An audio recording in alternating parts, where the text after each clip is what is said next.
tell me that I'm never. Halo semua, salam sejahtera Malaysia, tuan-tuan dan puan yang amat dihormati. Sudah pasti di dalam politik di Malaysia ini, sudah pasti ada pernah kita dengar pihak ini coba untuk menjatuhkan pihak ini, pembangkang coba untuk menjatuhkan kerajaan hari ini.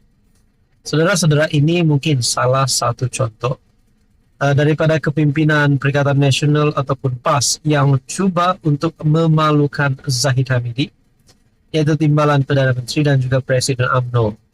Ini adalah berkaitan dengan pilihan raya kecil Dun Nenggiri. Oke, baik saudara-saudara, sebelum saya meneruskan di dalam artikel ini, adakah Anda mempunyai undian siapakah yang bakal menang bagi PRK Dun Nenggiri, di mana pertemuan 1 lawan 1 di antara Barisan Nasional dan PAS.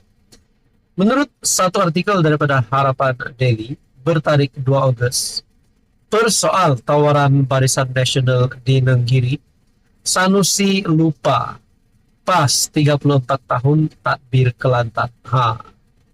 Tindakan PAS menempelak Presiden UMNO Datuk Seri Ahmad Zahid Hamidi berhubung cubaan memancing undi di pilihan raya kecil Dewan Undangan Negeri dengan menawarkan pelbagai projek pembangunan menerima kecaman warga maya.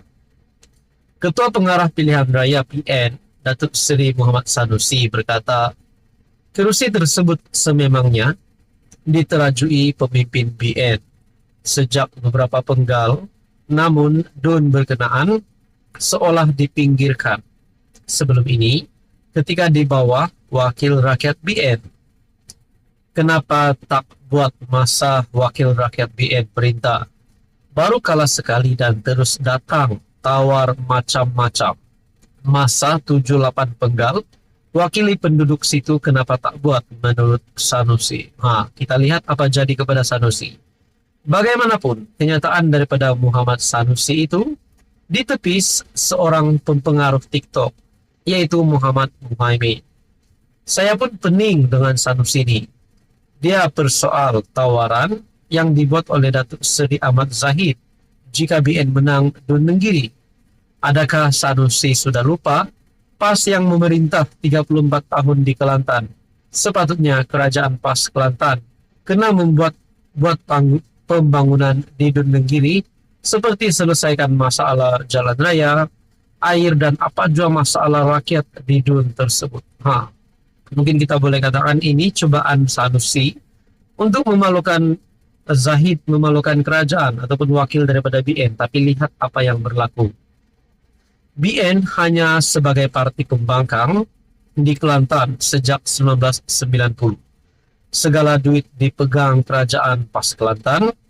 Itu pun kerajaan BN dulu bantu juga bina sekolah, baiki jalan raya, dan selesaikan masalah rakyat.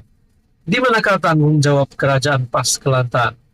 Hari ini harga getah dah naik. Terima kasih kerajaan Madani, pimpinan Datuk Seri Anwar Ibrahim, puji beliau.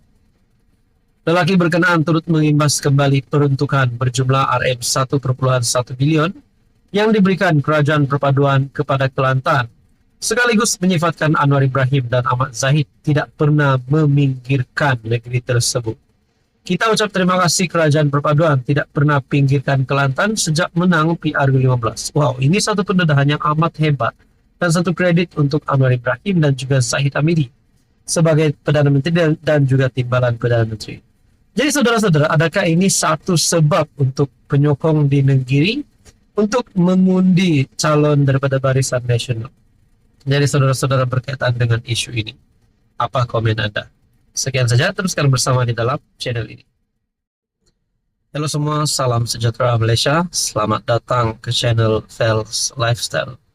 Tuan-tuan dan puan, ini satu duka cita untuk kepimpinan politik di Malaysia. Dan berita duka cita ini akhirnya disentuh, ataupun akhirnya sendiri keluar daripada mulut Tun Dr. Mahathir Mohamad. Saudara-saudara, sebelum ini Anwar Ibrahim sebagai Perdana Menteri ada menzairkan rasa duka cita beliau berkaitan dengan pemergian pemimpin daripada Hamas, yaitu Ismail Haniyeh. Dan yang terkini, Mahathir pula membuat kenyataan. Pada 1 Ogos 2024, Tun Mahathir sedih, marah pembunuhan Ismail Haniyeh. Mungkin kita juga boleh kata ini adalah satu kematian yang mengejutkan Tun Mahathir, kerana beliau sendiri telah mengatakan bahawa beliau sedih dan juga marah dengan pembunuhan ini. Mari kita lihat dalam satu artikel daripada Malaysia Gazette. Bekas Perdana Menteri Tun Dr. Mahathir Mohamad melahirkan rasa sedih dan marah atas pembunuhan Ketua Biro Politik Hamas, Ismail Haniyeh. Menurut beliau, pembunuhan Haniyeh akan kekal sebagai peringatan betapa payahnya negara Israel dan semua pihak yang mendukung rejim Zionis itu adalah hipokrit dan pengganas sebenar.